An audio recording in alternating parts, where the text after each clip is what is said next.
नमस्कार, वंदे मातरम, जय Hind. ST news में आपका एक बार फिर से बहुत बहुत स्वागत है। अगर आप हमारे चैनल पर नए हैं तो चैनल को सब्सक्राइब जरूर करें। राजस्थान विधानसभा चुनाव समाप्त हो चुके हैं, वहीं नतीजे 3 दिसंबर को आने वाले हैं। उससे पहले देखा जाए तो राजस्थान की 200 सीटों पर इस बार किसकी सरकार बनती हुई नजर आ रही है। वहीं उम्मीदवारों की किस्मत हो चुकी है ईवीएम में कैद। तो राजस्थान में इस बार होता दिखाई दे रहा है बड़ा उलटफेर। तो राजस्थान में कौन जीतेगा? आरएलपी हनुमान बेनीवाल इस बार राजस्थान में कितनी सीटें लाएगी?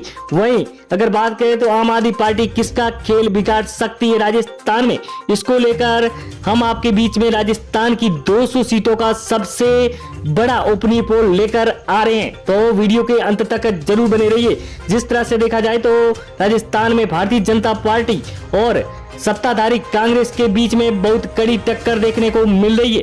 क्या सत्ताधारी कांग्रेस कर सकती है वापसी, या फिर भारतीय जनता पार्टी जीत के साथ में अपना दबाव बना सकती है? इसको लेकर हम आपके बीच में सबसे बड़ा एग्जिट पोल लेकर आ रहे हैं। भाई अगर बात करें तो अगर भारतीय जनता पार्टी और कांग्रेस की, तो यहाँ पर सबसे ज्यादा सीटें मिलने का अनुमान बीजेपी के खाते में जाता हुआ नजर आ रहा है। जिस तरह से देखा जाए तो भारतीय जनता पार्टी को 100 प्लस सीटें मिलने का दावा भी सामने नजर आता दिखाई दे रहा है। तो राजस्थान में के रण में इस बार कौन बनेगा मुख्यमंत्री और कौन किसकी बनेगी सरकार, तो ले चलते हैं उन सीटों पर। सबसे पहले हमारे बीच में दोसा, जहां पर 5 विधानसभा सीटें हैं, 5 में से 2 कांग्रेस के खाते में जा रही है, 3 बीजेपी के, तो अन्य को यहां से 0 सीट मिलती नजर आ रही है। तो जिस तरह से देखा जाए तो यहां पर भाजपा को लीड मिल रही है। वहीं अगला जिला टोंक, जहां पर 4 विधानसभा सीटें हैं, 4 में से कांग्रेस के खाते में 1 सीट जा रही है, तो भारतीय जनता पार्टी को 3 सीटें, वहीं भारतीय जनता पार्टी 6 आगे है, तो कांग्रेस को 3 सीटों पर ही यहां पर दिखाई दे रही है। वहीं अगला जिला हमारे बीच में बूंदी, जहां पर 3 विधानसभा सीटें हैं, 3 में से कांग्रेस को 1 और भारतीय जनता पार्टी को 2 सीटें मिल रही है, वहीं अन्य को यहां से 0, तो भारतीय जनता पार्टी 8 और कांग्रेस को 4 सीटें अभी तक मिल रही। वहीं अगर बात करें अजमेर की 8 विधानसभा सीटों की, तो 8 में से 5 कांग्रेस के खाते में जा रही है, वहीं भारतीय जनता पार्टी को 3 सीटें मिल रही है, वहीं अन्य को यहां से 0-0 सीटें, तो भारतीय जनता 11 पर और कांग्रेस 9 पर दिखाई दे रही है। वहीं पाली जिले की अगर बात करें तो 6 विधानसभा सीटें, 6 में से 4 कांग्रेस को मिल रही है, वहीं भारतीय जनता पार्टी को 2 सीटें, वहीं अन्य को यहां से 0 सीट, वहीं भारतीय जनता पार्टी 13 और कांग्रेस 13 पर बराबरी पर आंकड़ा नजर आ रहा है। जिस तरह से देखा जाए तो जोधपुर की 10 विधानसभा सीटों की बात करें तो यहां पर कांग्रेस को 4 सीटें मिल रही है, भारतीय जनता पार्टी को 5 और अन्य के खाते में 1 जा रही है। भारतीय जनता पार्टी को 18 और कांग्रेस को 17 सीटें मिलती नजर आ रही। वहीं नागौर की अगर 10 विधानसभा सीटों की बात करें तो यहां पर कांग्रेस को 5 सीटें, भारतीय जनता पार्टी को 4 सीटें और अन्य को 1 सीट मिल रही है। वहीं कांग्रेस और भारतीय जनता पार्टी 22-22 पर बराबरी के आंकड़े पर नजर आ रही है। हनुमानगढ़ की अगर बात करें तो 5 विधानसभा सीटें, 5 में से 2 कांग्रेस को मिल रही है, भारतीय जनता पार्टी को यहां से 3 सीटें, तो अन्य को 0 सीट मिल रही। वहीं भारतीय जनता पार्टी 25 और कांग्रेस 24 पर, अन्य को 2 सीटें मिल रही है अभी तक। वहीं अगर राजसमंद की 4 विधानसभा सीटों की बात करें तो भारतीय जनता पार्टी और कांग्रेस को 2-2 सीटें मिल रही है, तो वहीं अन्य को 0 सीट मिल रही। भारतीय जनता पार्टी 27 और कांग्रेस 26 और अन्य को 2 सीटें मिलती नजर आ रही है अभी तक रुझान में। वहीं अगर बात करें भीलवाड़ा की 7 विधानसभा सीटों पर, तो यहां पर कांग्रेस को 2 सीटें, भारतीय जनता पार्टी को 5 सीटें, वहीं अन्य को 0 सीट मिल रही। वहीं भाजपा यहां पर 32 पर, तो कांग्रेस 28 और अन्य को 2 सीटें मिल रही है अभी तक इन सर्वे के आंकड़े के मुताबिक।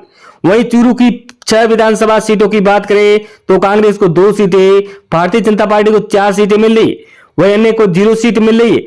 वहीं भाजपा 36 और कांग्रेस 30 और अन्य को यहां से 2 सीटें मिलती हुई नजर आ रही है। वहीं अगला जिला हमारे बीच में अगर बात करें झुंझुनू की 7 विधानसभा सीटों की, तो कांग्रेस को 3 सीटें मिल रही है, वहीं भाजपा को 4 सीटें और अन्य को 0 सीट मिल रही है। वहीं भाजपा 40 और कांग्रेस 33 और अन्य को 2 सीटें के मुताबिक सर्वे में दिखाया जा रहा है। वहीं अगर सीकर की 8 विधानसभा सीटों की बात करें तो कांग्रेस और भारतीय जनता पार्टी का यहां पर कड़ा मुकाबला दिखाई दे रहा है 4-4 सीटों पर। वहीं भाजपा यहां पर 43, कांग्रेस 37 और अन्य को 2 सीटें मिलती नजर आ रही है।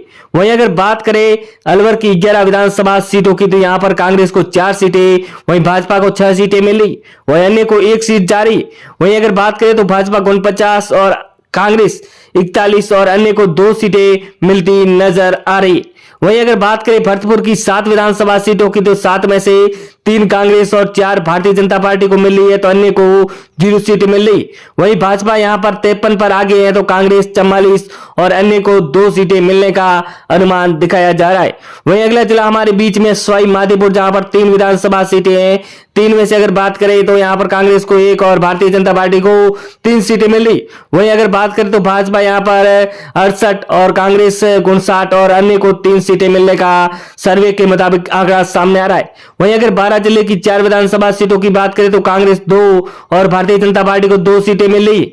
अगर देखा जाए तो यहां पर अन्य को 0 सीट है तो भाजपा 70 और कांग्रेस 61 और अन्य को 3 सीटें मिलने का अनुमान दिखाया जा रहा है। वहीं कोटा अगर 4 विधानसभा सीटों की बात करें तो यहां पर कांग्रेस को 2 सीटें, वहीं भारतीय जनता पार्टी को 4 सीटें मिल रही।